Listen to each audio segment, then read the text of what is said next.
বাৰ্তা বুজিব বিচাৰে বুজি লওক যে উজনি অসমত মধ্য অসমত গুৰুজনৰ জন্মস্থানত আৰু ধুবুৰীত এটা সাম্প্ৰদায়িক শক্তি পৰাজিত কৰি আমি গম পাই গৈছো যে অসমৰ জনসাধাৰণ এতিয়া ৰাজনৈতিকভাৱে সজাগ হৈছে, ৰাজনৈতিকভাৱে সক্ৰিয় হৈছে। তেওঁলোকৰ ওচৰত মাত্ৰ ১.৫ বছৰ আছে আৰু ১.৫ বছৰ পিছত তেওঁলোকৰ চৰকাৰ যাবলৈ হ'ব। আৰু এতিয়া কেনেদৰে এই ১.৫ বছৰৰ ভিতৰত নিজৰ গাদী ৰক্ষা কৰিব পাৰে তাৰ বাবে বৰ্তমান চৰকাৰ বিভিন্ন ষড়যন্ত্ৰ তেওঁলোকে ব্যৱহাৰ কৰিছে। EIDF দলৰ বিধায়কসকলে এই মিয়া শব্দ লৈ ৰাজনীতি আৰম্ভ কৰিছে। এই সময়ত মুখ্যমন্ত্ৰী মিয়া শব্দ ব্যৱহাৰ কৰা নাছিলে, কিন্তু লোকসভা নিৰ্বাচনৰ ফলাফলৰ পিছত অহা বিধানসভা নিৰ্বাচনৰ প্ৰতি লক্ষ্য ৰাখি এতিয়া EIDF দলৰ পৰা মুখ্যমন্ত্ৰী মহোদয়ে মিয়া ৰাজনীতি শিকিছে। এই মিয়া ৰাজনীতি EIDF দলে মুখ্যমন্ত্ৰী হিমন্ত বিশ্ব শৰ্মা ডাঙৰীয়াক শিকাইছে। মুখ্যমন্ত্ৰী হিমন্ত বিশ্ব শৰ্মা ডাঙৰীয়া এই মিয়া ৰাজনীতি শ্বেৰমান আলী বিধায়কৰ পৰা আৰু চেঙাৰ সমষ্টি বিধায়কৰ পৰা শিকিছে। এতিয়া মুখ্যমন্ত্ৰী এটাহে উদ্দেশ্য যে যি EIDF দল প্ৰায় ধ্বংস হৈ গ'ল, এই EIDF দলটোক কেনেদৰে পুনৰ জীৱিত কৰিব পাৰে এয়া হৈছে মুখ্যমন্ত্ৰীৰ উদ্দেশ্য।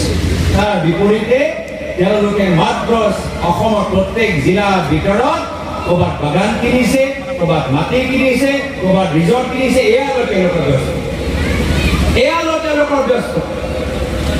আজি বৰ্তমানৰ চৰকাৰৰ কি পৰিস্থিতি? বৰ্তমানৰ চৰকাৰ গুৱাহাটীৰ ভিতৰত ডাঙৰ ডাঙৰ ফ্লাইঅভাৰ বনাই এতিয়া ধাৰুৱা হৈ গৈছে।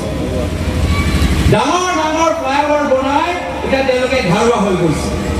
ধাৰ মাৰিবলৈ চৰকাৰৰ ওচৰত পইচা নাই। এতিয়া কি কৰিছে? এই নিজৰ ধাৰ মাৰিবলৈ হ'লে অসমৰ দুখীয়া মানুহৰ ঘৰৰ ওপৰত স্মাৰ্ট মিটাৰ লগাই আপোনালোকৰ পৰা পইচা তুলি নিজৰ ধাৰ মাৰিব দিছে। এই স্মাৰ্ট মিটাৰবোৰ গণ্ডগোল, চেক কৰিব লাগে। কেনেকৈ হ'ব পাৰে যে যিখন ঘৰত আগতে মাহত ২০০ টকা বিল আছিলে, স্মাৰ্ট মিটাৰ লগোৱাৰ পিছত ৬০০ টকা হৈ গ'ল? কিমান? ঘৰখন অলপ ডাঙৰ, ঘৰখন ডাঙৰৰ কাৰণে কি হৈছে? মই সৰু ঘৰৰ কথা কৈছোঁ, যাৰ মাহৰ ২০০ টকা তেওঁলোকৰ ৬০০ টকা, যাৰ ৬০০ টকা তেওঁলোকৰ ১২০০ টকা, যাৰ ১,০০০ টকা তেওঁলোকৰ মাহত বিল এতিয়া ৩,০০০ টকা হৈ গৈছে। কেনেকৈ হ'ব পাৰে? বিদ্যুৎ আগৰ দৰে সমান তেওঁলোকে ব্যৱহাৰ কৰি আছে, তো ৩ গুণ কেনেকৈ বিল বাঢ়িব পাৰে? এই স্মাৰ্ট মিটাৰ কোন কোম্পানীয়ে বনাইছে? এই স্মাৰ্ট মিটাৰ আদানীয়ে বনাইছে। আৰু মই সেইকাৰণে সুধিবলৈ বিচাৰো এইখন চৰকাৰক যে আপোনালোকে আদানীৰ কথা শুনিব নে অসমৰ জনসাধাৰণৰ কথা শুনিব? যদি আপোনালোকে আদানীৰ কথা শুনে, আমি কংগ্ৰেছৰ আমি অসমৰ দুখীয়া ৰাইজৰ হৈ আমি মাত মাতিম আৰু এই আদানীৰ বিৰোধিতা আমি কৰিম। অসমৰ জনসাধাৰণ আৰু সহ্য নকৰে। অসমৰ জনসাধাৰণ